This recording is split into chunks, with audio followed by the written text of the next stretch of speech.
Selamat berjumpa sahabat inspirasi pada hari ini, hari Rabu tanggal 15 September tahun 2021. Inspirasi rohani pada hari ini diambil dari Injil Lukas bab 2 ayat 33 sampai 35 atau dari teks Injil Yohanes bab 19 ayat 25 sampai 27. Saya akan membacakan teks rujukan dari Injil Lukas bab 2 ayat 33 sampai 35. Mari kita mengawali inspirasi rohani ini dengan memberi tanda kemenangan Kristus. Dalam nama Bapa dan Putra dan Roh Kudus. Amin. Semoga Tuhan beserta kita. Inilah Injil Yesus Kristus menurut Lukas. Dan bapa serta ibunya amat heran akan segala apa yang dikatakan tentang dia. Lalu Simeon memberkati mereka dan berkata kepada Maria, "Ibu anak itu, sesungguhnya anak ini ditentukan untuk menjatuhkan atau membangkitkan banyak orang di Israel dan untuk menjadi suatu tanda yang menimbulkan perbantahan. Dan suatu pedang akan menembus jiwamu sendiri, supaya menjadi nyata pikiran hati banyak orang." Demikianlah sabda Tuhan. Sahabat inspirasi yang terkasih, judul permenungan pada kesempatan hari ini saya beri judul Duka Cita Maria Menjadi Penuh Sukacita. Hari ini tanggal 15 September, Gereja Katolik memperingati Hari Raya Santa Perawan Maria Berduka Cita. Perayaan ini sudah dimulai sejak abad ke-12 pada tahun 1814 untuk menghormati 7 duka cita Maria. Paus Pius ke-10 menetapkan tanggal 15 September sebagai hari bagi umat beriman merayakan pesta Santa Perawan Maria Berduka Cita. Pesta Santa Perawan Maria Berduka Cita merupakan penghormatan terhadap kemartiran rohani Bunda Maria serta kebersamaan dalam penderitaannya bersama putranya Yesus Kristus.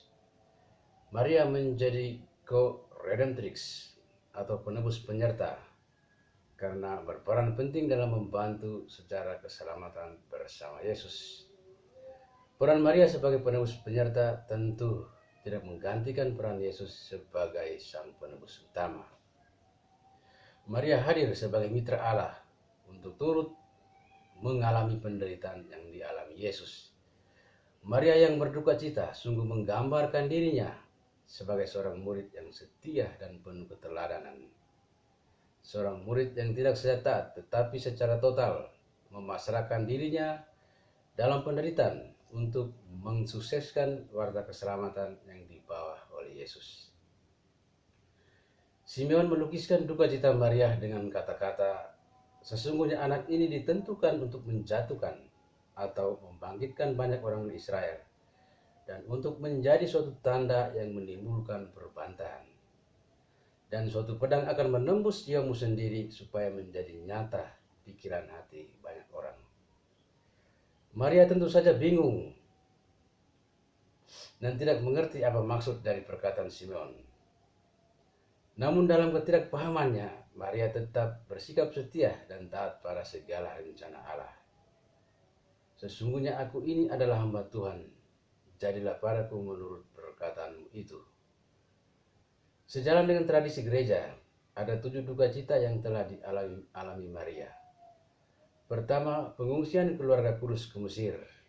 Kedua, kanak-kanak Yesus yang hilang dan ditemukan di Bait Allah. Ketiga, nubuat Simeon. Keempat, Bunda Maria berjumpa dengan Yesus dalam perjalanannya ke Bukit Kalvari. Kelima, Bunda Maria berdiri dekat kayu salib ketika Yesus disalibkan. Keenam, Bunda Maria memangku jenazah Yesus setelah diturunkan dari salib.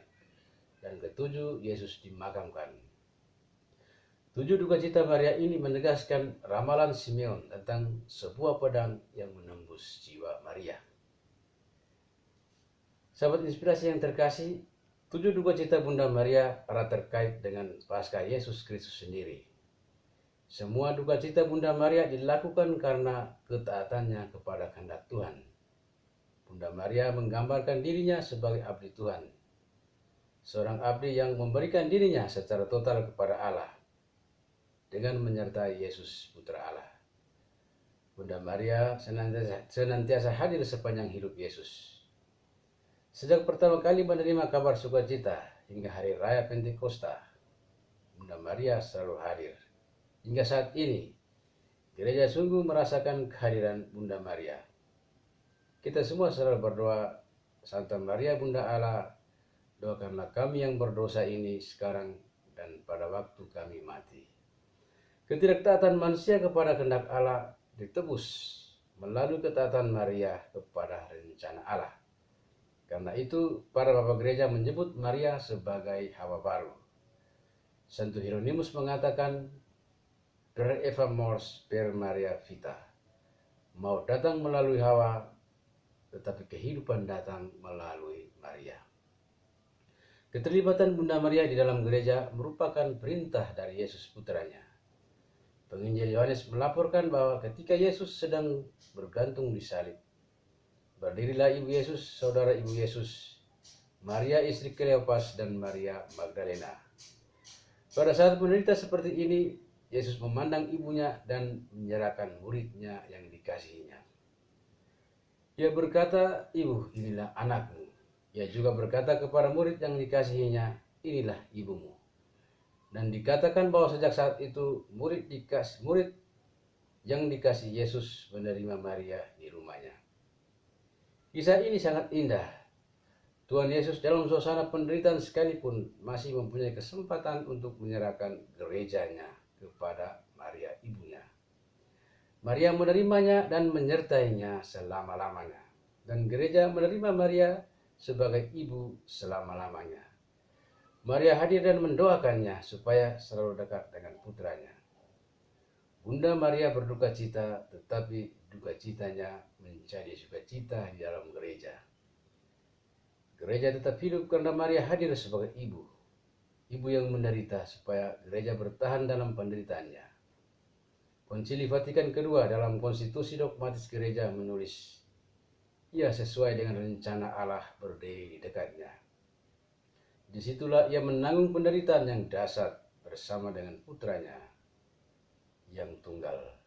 Dengan hati keibuannya, ia menggabungkan diri dengan korbannya yang penuh kasih, menyetujui persembahan korban yang dilahirkannya.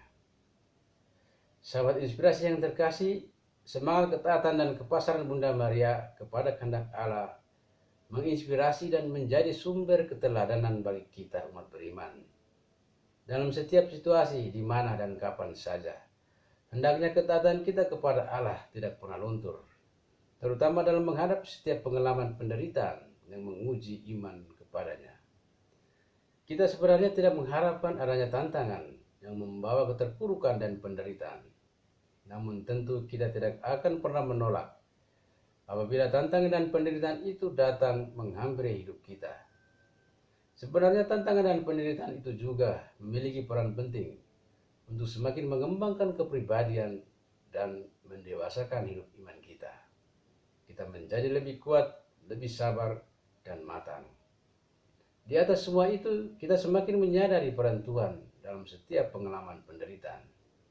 Tuhan sementara merancang sesuatu yang lebih baik dan indah dalam hidup, di balik setiap pengalaman penderitaan yang kita alami. Peringatan Pesta Santa Perawan Maria berduka cita sebenarnya mau mengingatkan pengalaman duka cita Bunda Maria yang membawa sukacita. Sukacita akan kebaikan dan keselamatan yang diterima oleh seluruh umat manusia melalui putranya Tuhan kita Yesus Kristus.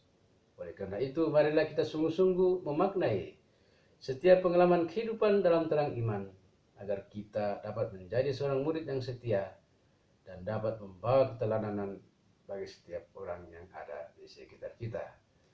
Semoga Tuhan memberkati. Dalam nama Bapa dan Putra dan Roh Kudus. Amin.